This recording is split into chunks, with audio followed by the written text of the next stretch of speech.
Morida, good morning. Welcome back to the latest edition of how we're doing with our vines this year.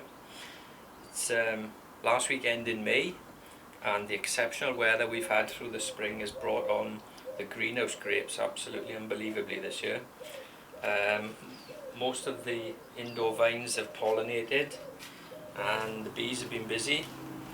We've now got some beautiful young bunches of grapes. This is on our Pinot Blanc, which is one of the earliest ones to produce grapes. Still plenty of work to do in the greenhouse. It's a matter of leaving the vines get on with things now, but they are still growing like fun. Just look at the size of some of these leaves we've got. There's going to be lots to do thinning out, just leaving them alone for now until all the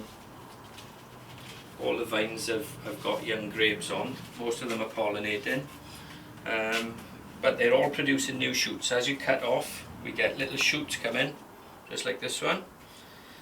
And these have trained. This is all this year's growth. At the top we've got tendrils. They need to be pinched out, because what we want is the vine putting its effort now into the grapes, not the actual leaf. Again, tendrils on the top of these.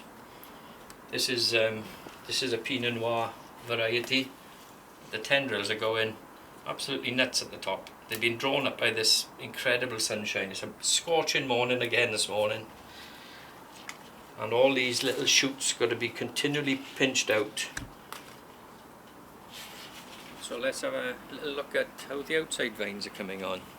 Again, really warm weather has brought these on much earlier than we would have expected. First two vines here are our Muller-Turgay vines, and these are the best we've had these look in. They've been in for about 5 or 6 years. Plenty of bunches of grapes this year, and not too much foliage. And the two vines at this end, these are Black Hamburg varietal. And again, a bit overgrown. It's hard to believe that I've taken 50% of the growth out of this one, but it just keeps producing shoots, and virtually every shoot has a bunch of grapes on it. I'm going to have to thin out a little bit more again. I'm not overly worried, mainly because we make wine out of these. If they were dessert grapes, if they're for eating, I definitely need to thin out even more just to reduce the number of bunches. But it's just amazing growth, really. Just taking the tendrils off a couple.